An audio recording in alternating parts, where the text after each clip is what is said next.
Over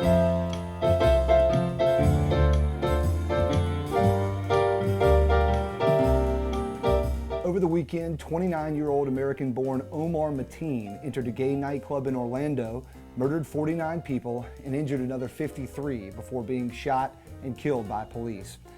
In the wake of yet another senseless shooting tragedy in America, the predictable aftermath ensued. Round-the-clock media coverage, an outpouring of emotion on social media and at vigils around the globe.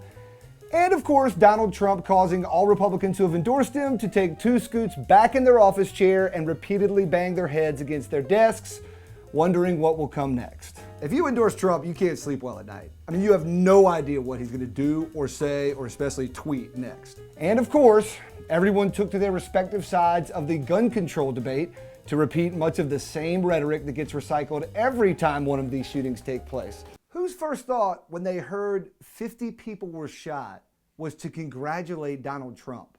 So I was somewhat surprised to learn upon entering the legislative building Monday night that the Republican-controlled North Carolina House of Representatives had at the top of its agenda House Bill 1148 entitled Gun Rights Amendment. Could the bill's authors and members of the House actually be responding to the Orlando shooting with some meaningful legislation? Nah. House Bill 1148 was actually proposing an amendment to the state constitution to do away with concealed carry permits. That is, make it legal for all licensed gun owners to also be concealed weapons carriers by default, with a few exceptions. Now, to be fair, the bill was proposed last week, before the Orlando shootings.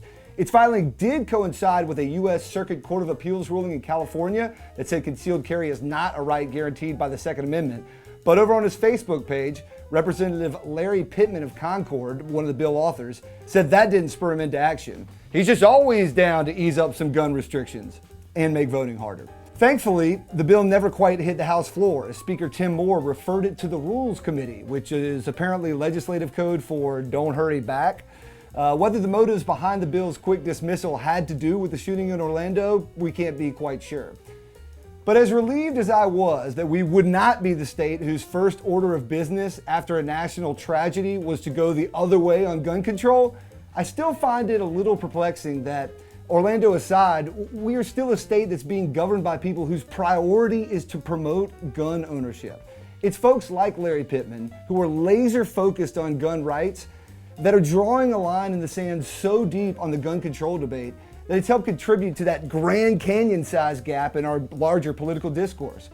Look, I gotta believe that if injected with truth serum and free from political ideology, most Americans, gun owners included, would agree that there's not only no need for a civilian to purchase and quickly access a weapon that can kill and wound hundreds of people in a matter of minutes, but that at least making it very difficult to obtain such a weapon does not tread on people's right to bear arms. I'm trying to think of what I could give up that would be like giving up recreational semi-automatic weapon shooting for some people.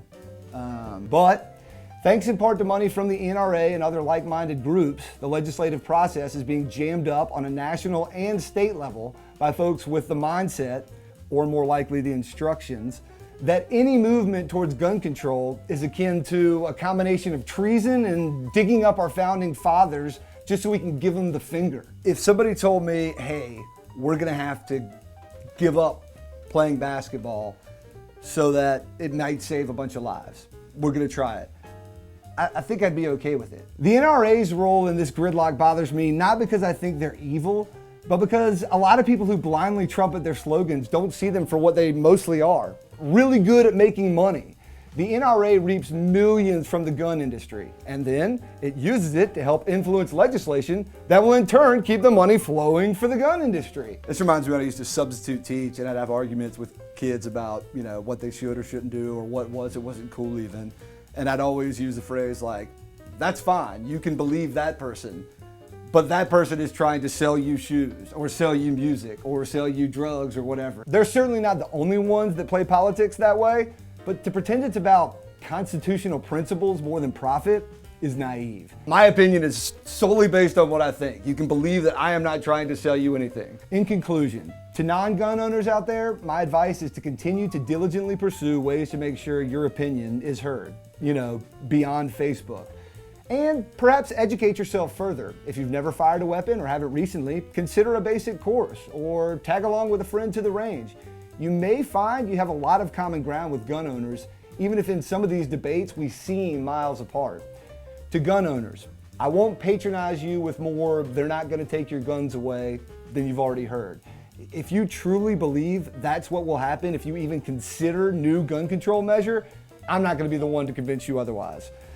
But I would ask you to think about what gun reforms you might consider, especially if they are reforms that wouldn't greatly affect how you use guns, or ones that have statistical proof of success in another part of the world. Opinions don't change on this stuff, I know, but I don't know.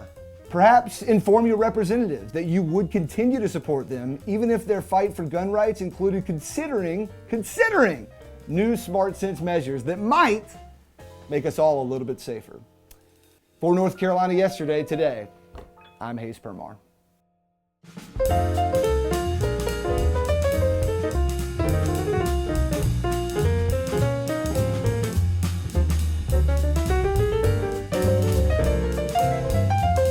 Yeah, I shot the whole first thing wearing that checkered jacket, and it looks terrible. Yeah.